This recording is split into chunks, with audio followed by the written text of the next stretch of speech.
Thanks, Bob. Well, it's absolutely wonderful to be with you. Thanks very much for having me.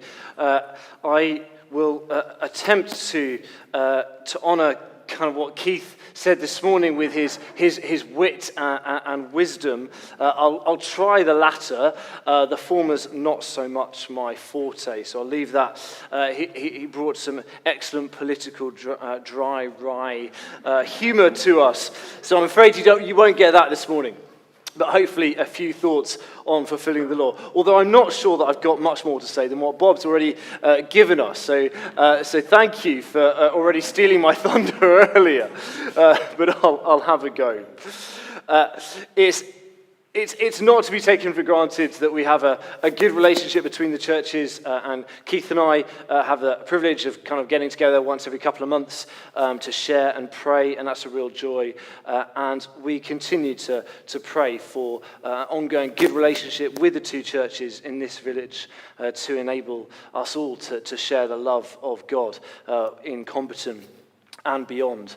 We tend to often do a pulpit Sunday around now, and you may have already heard that some churches talk about the week of prayer for Christian unity, which starts on Tuesday for a week. So I do encourage you to pray on that theme during the week to come. So, the law and righteousness.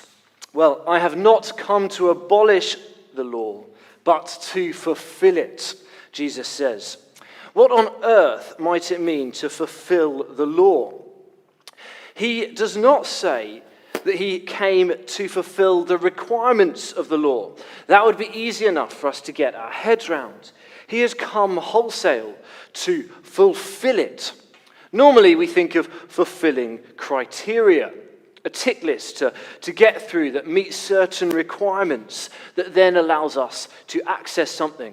So someone might fulfill the criteria for entry into the featherweight boxing league or something. But here we are not talking so much about simply meeting the criteria of the law, fulfilling the criteria of the law, but something more than that, fulfilling the law itself.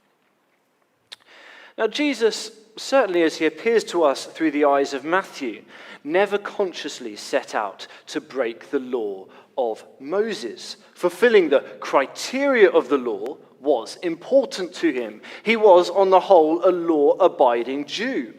He may have pushed some interpretations of the Torah as he ate corn on the Sabbath, or as he healed people on the Sabbath, or as he pushed at the boundaries of purity laws. But Matthew always presents him as basically a good, law-fulfilling Jew. After all, when he later criticizes the religious elite in chapter 23, Jesus says this: woe to you, who tithe your mint and dill and cumin. To those who tithe the tiniest spices and seeds, and who forget the weightier matters of the law, justice and mercy and faith. But Jesus goes on, and this is the point: you ought to have practiced the former without neglecting the latter. He wasn't arguing against tithing these tiny spices, these tiny seeds, but he wanted to make sure that those practices were part of something bigger, of a whole approach to life. Which brings us back to our passage for today and to Jesus' call for a righteousness that exceeds the Pharisees and religious elite, for something that goes beyond tithing mint and dill and cumin to those weightier matters of justice and mercy and faith. To fulfill the law, as Matthew says it and sees it, does not just mean to meet its requirements, to meet the criteria. For good and faithful Jews, it included that, but it meant going further to the weightier matters, to the heart, to the whole of one's life. As you may know and may already have thought about in this series on the Sermon on the Mount, Matthew paints a picture of Jesus as a new Moses. Moses stood at the top of Mount Sinai and received those 10 commandments. And now here we have Jesus in the position of Moses, giving a new set of commandments on the mount. Ones that do not abolish the old, but go further, deeper. Ones that fulfill all that Moses taught in the Torah. And there are, I think, two sides to this fulfillment of the law of Moses. The first is obvious and where Matthew directs our attention. Fulfillment of the law, we are told, must go beyond doing external and specific acts, as if the law was just a tick list of criteria for people to fulfill. That little list that Bob brought up earlier is a wonderful example of a good old tick list of criteria to fulfill. For the Jews of Jesus' time, that tick list of criteria would have included not eating meat with blood in it, not mixing with Gentiles, not working on the Sabbath, circumcising their male born.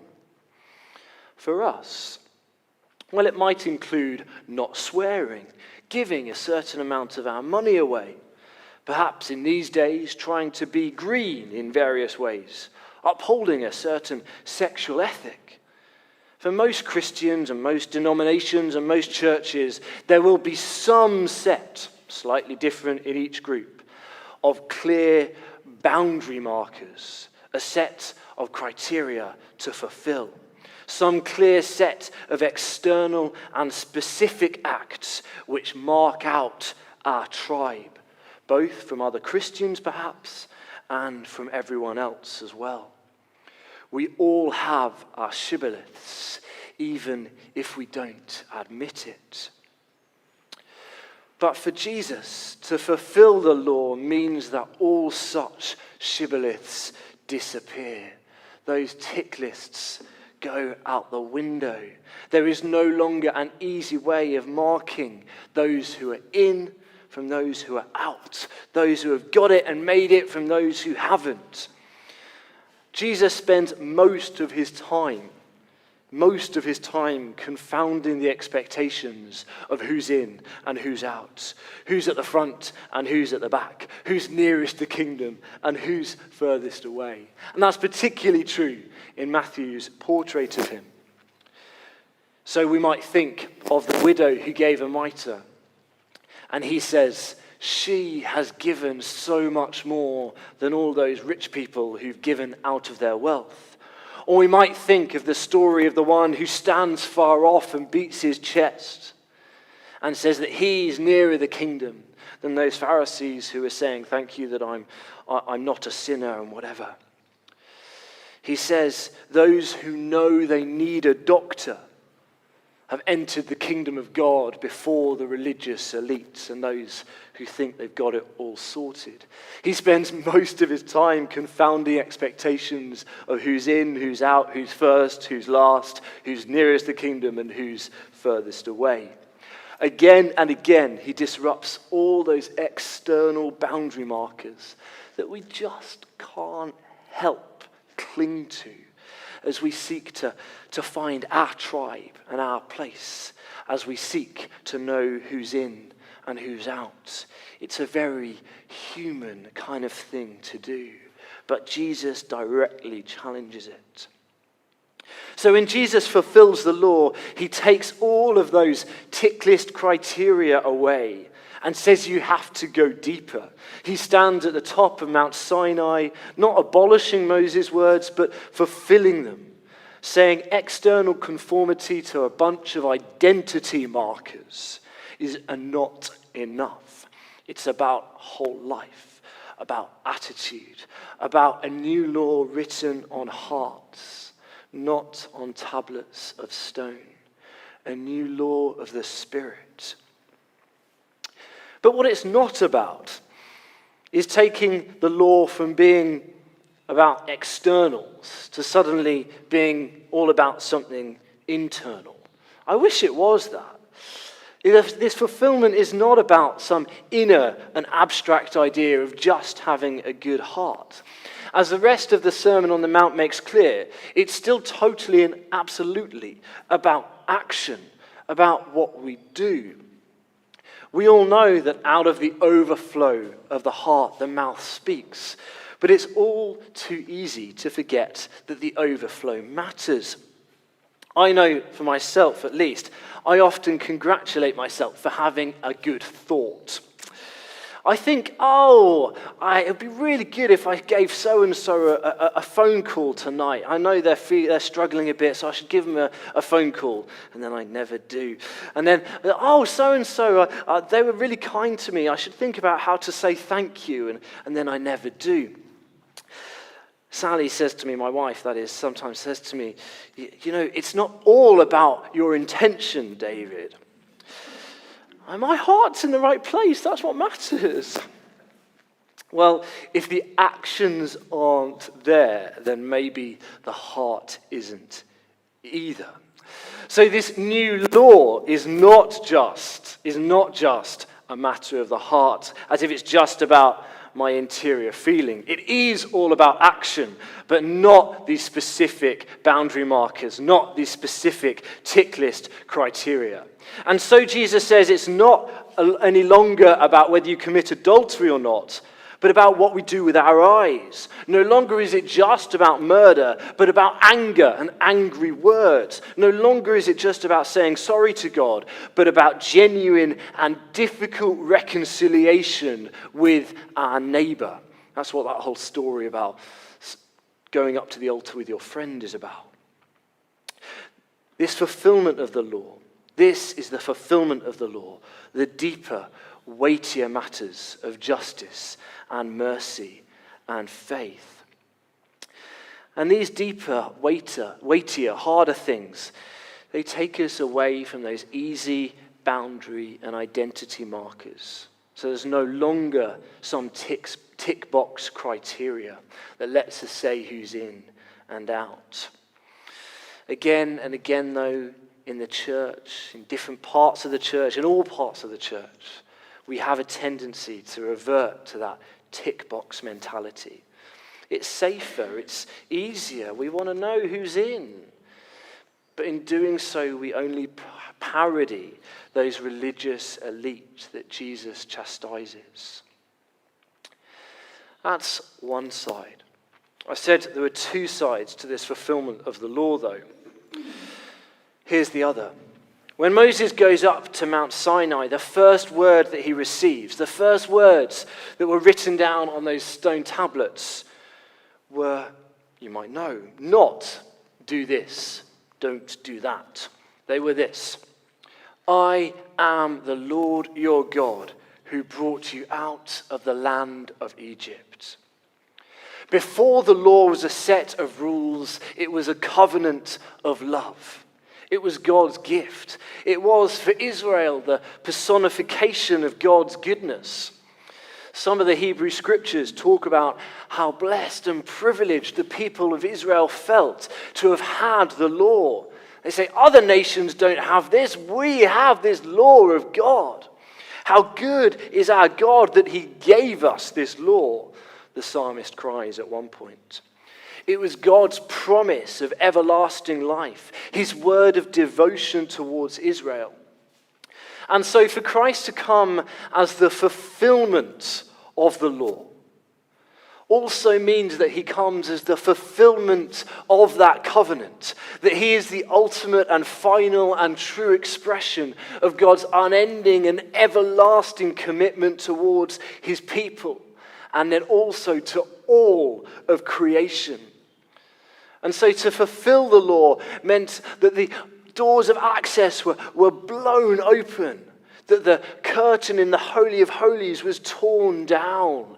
It didn't mean abolishing that sacred covenantal law for the Jews, but saying that those boundary markers couldn't restrict access into the kingdom anymore, that no boundary markers existed.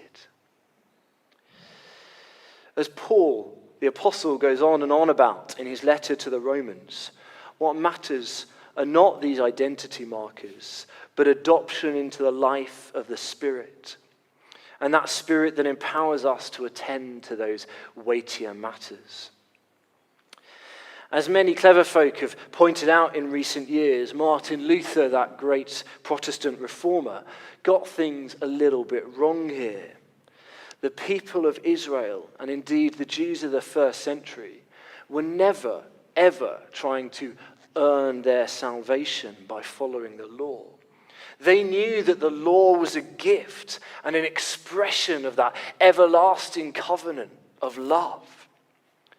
And so Paul, when he's writing to the Romans, was never trying to convince a whole load of people to stop trying to earn their salvation and accept it by faith. That was Luther's hang-up, not Paul's. What mattered for Paul was faith, not as opposed to works, but as this move away from some external set of boundary markers, a move away from a tick list box sense of criteria that you could fulfill somehow, and towards a simple trust in the God of covenantal love who has thrown open the doors to all people and not just to the Jews in the person of Jesus Christ. In faith, Paul says, all are made welcome. In faith, all can come. No prerequisites, no particular external criteria to fulfill, no shibboleths to pass through. In the land of faith, there are no boundary markers we can put up that says this one's in and this one's out. Two sides of fulfilling the law. On the one side, the extravagant, profligate love of God poured out on all people. And on the other, our response. That is for us to throw away those boundary markers and focus on the weightier matters of justice and mercy. Amen.